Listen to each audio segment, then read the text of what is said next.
Hello everyone, I am Bhavna and you are watching Bhavna education diary. तो इस video में हम जो हमारे देश के पीएम नरेंद्र मोदी जी, इन्होंने कल इम्पॉर्टेंट स्पीच दी है, पूरे इंडिया को एड्रेस किया है।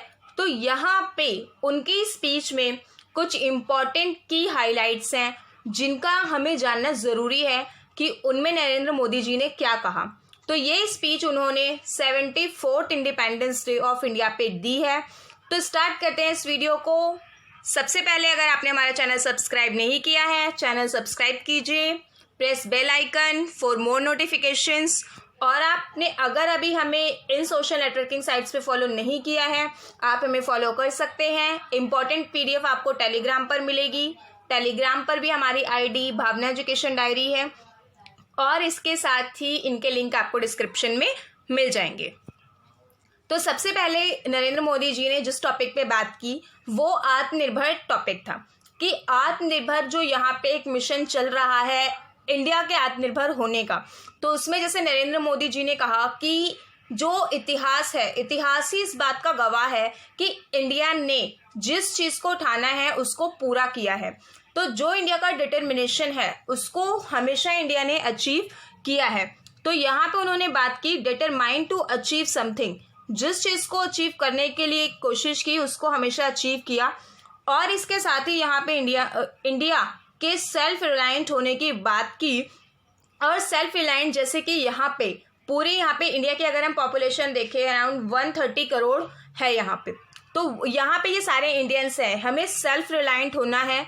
और ये सेल्फ रिलायंट की इन्होंने बात की है फॉर्म सेक्टर में। तो फॉर्म सेक्टर में यहाँ पे सेल्फ रिलायंट होने के लिए सारे इंपॉर्टेंट जो रिस्ट्रिक्शंस हैं उन सभी रिस्ट्रिक्शंस को रिमूव किया गया है। और ये सभी restriction agricultural and farming sectors से रिमूव किए गए हैं। इसके बाद हम देखते हैं कि स्पेस सेक्टर में भी यहाँ पे काफ़ी चेंजेस लाए गए हैं। तो यहाँ पे जो स्पेस सेक्टर पहले प्राइवेट सेक्टर के लिए नहीं था, तो अब इसे प्राइवेट सेक्टर के लिए भी ओपन किया गया है।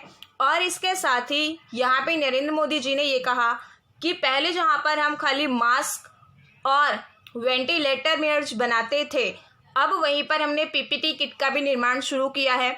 बट यहाँ पे ये सब स्टार्ट किया है कोविड-19 की वजह से। इसमें काफ़ी ज़्यादा हमारे इम्प्रूवमेंट्स भी हुए हैं, काफ़ी ज़्यादा चेंजेस भी आए हैं। जैसे कि हम देखते हैं एफडीआई में, तो जैसे लास्ट ईयर में ये एफडीआई में जो है इसका परसेंटेज बढ़ा है, 18% है। तो यहाँ पे ये सभी जो चेंजेस हैं ये पास्ट के रिकॉर्ड्स जो हैं यहाँ पे एक तरीके से ब्रेक हुए हैं।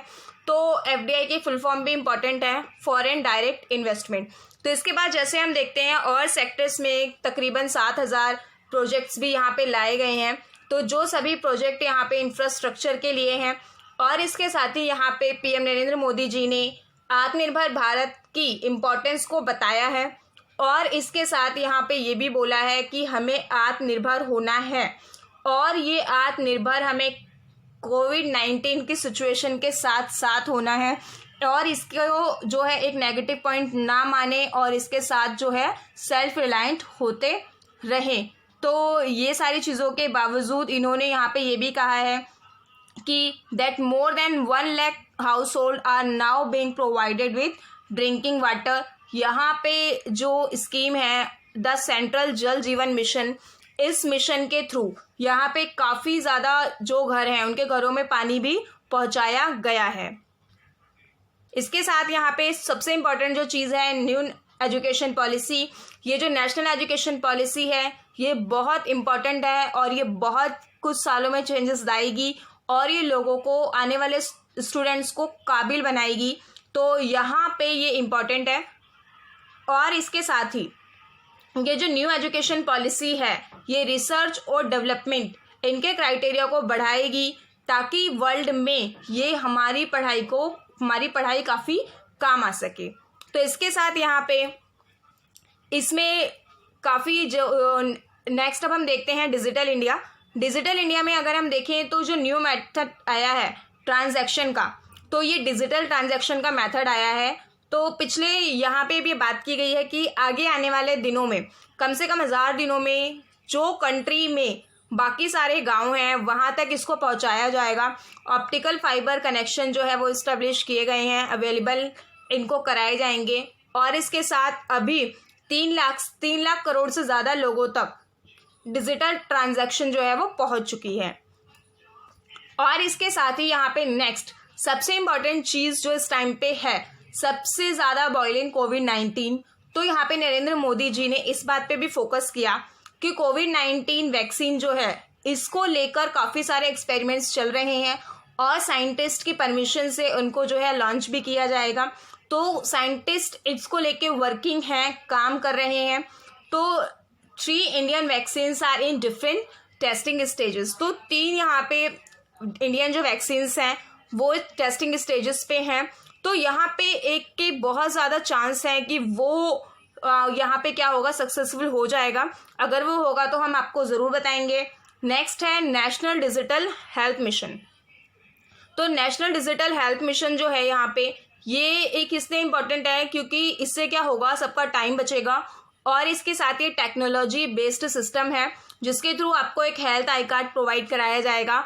और यहाँ पे आप किसी भी डॉक्टर या किसी भी फार्मेसी या कहीं पर भी जाते हैं तो आपको जो सारी रिपोर्ट्स वगैरह नहीं ले जानी होगी। उस हेल्थ आई कार्ड पे जब उसको लॉगिन किया जाएगा तो आपकी पूरी प्रोफाइल जो है उनके सामने आ जाएगी। तो ये नेशनल डिजिटल हेल्थ मिशन बहुत ज़्यादा इंटरेस्टिंग है और इम्पॉर्टेंट भी है। तो 2019 का सबसे ज़्यादा जो चर्चा में रहा वो टॉपिक है जम्मू एंड कश्मीर एंड लद्दाख। तो यहाँ पे हम जनरली देखते हैं आर्टिकल 317 जैसे ही इसका एब्रोगेशन हुआ है, ये बहुत ही ज़्यादा इम्पॉर्टेंट जो स्टेप है और बहुत ज़्यादा बॉइलिंग है। तो इसके एब्रोगेशन के साथ यहाँ पे हम नरेंद्र मोदी जी ने कहा कि जैसे 2 यूनियन टेरिटरी बनाई गई, उसको यूनियन टेरिटरी बनाने के साथ साथ हमने इस स्टेप को एक इंटीग्रिटी यूनिटी के तौर पे अपनाया है। और जो इसका डिसीज़न आया है, ये इस डिसीज़न के जैसे अभी 1 साल पूरे हुए हैं 5 अगस्त को, तो सब ने इसको सराहा है और इसको हमें पॉजिटिव वे में ही लेना है, इंटीग्रिटी में ही लेना है और यूनिटी में ही लेना है। इसके साथ ही यहाँ पे नेक्स्ट जो इम्पोर्टेंट चीज़ है वो ये है कि यूनाइटेड नेशंस सिक्योरिटी काउंसिल में 184 वोट्स मिले हैं, इंडिया को 192 वोट्स में से। तो ये जो वोट्स का मेजर है ये इस बात को दिखाता है कि आज का जो वर्ल्ड है वो इंडिया के सपोर्ट में खड़ा है। और यहाँ पे ये बहुत बड़ी उपलब्धि है हमें, इतने सारे वोट्स जो मिले हैं 192 वोट्स में से। और इसके साथ ही यहाँ पे इंडिया अगेन एक नॉन परमानेंट मेंबर बना है। आई होप हम जल्दी परमानेंट मेंबर भी बन जाएं। नेक्स्ट सेक्टर में कहा क्लाइमेट सेक्टर में ये है कि कोविड-19 की वजह से जो लॉकडाउन लगाया गया उससे हमारे पॉल्यूशन लेवल काफ़ी ड्रॉप हुआ, हमारे एनवायरनमेंट को बहुत ज़्यादा फ़ायदा हुआ। तो यहाँ पे इसके साथ ही हमने पॉल्यूशन लेवल ड्रॉप करने में भी अच्छा कदम उठाया है और इसके साथ ही कार्बन फुट को भी हमने रिड्यूस किया है पर कैपिटा। तो यानी कि पर हर पर्सन पे हमने कार्बन का जो यूज़ है उसको कम किया है, क्योंकि कार्बन जो है हमारे पॉल्यूशन को बहुत ज़्यादा पॉल्यूट करता है। इसके साथ ही नेक्स्ट टॉपिक जो है हमने अपनी जो कंट्रीज़ हैं उन कंट्रीज़ के साथ यहाँ पे रिलेशंस अच्छे करे हैं, चाहे वो पाकिस्तान की साइड की कंट्री हो, चाहे वो यहाँ पे हम देखें चाइना की तरफ के यहाँ पे LOC और यहाँ पे इन सभी पे हमने क्या किया है, अच्छे रिलेशंस स्थापित करने की कोशिश की है। और इसके साथ ही जो मेन इम्पॉर्टेंट पॉइंट है जो यहाँ पे एक इस पे कमेटी पे भी क्वेश्चन बन सकता है, जिस पे भी पीछे बहुत ज़्यादा चर्चा में रहा था ये टॉपिक।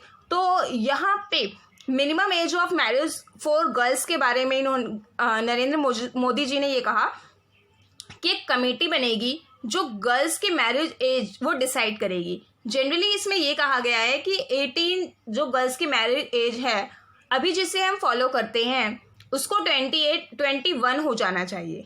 तो अभी ये फिक्स नहीं है, इस पे कमेटी बनेगी, कमेटी अपने रिकमेंडेशंस देगी, उसके हिसाब से ही आगे प्रोसीडिंग्स होगी।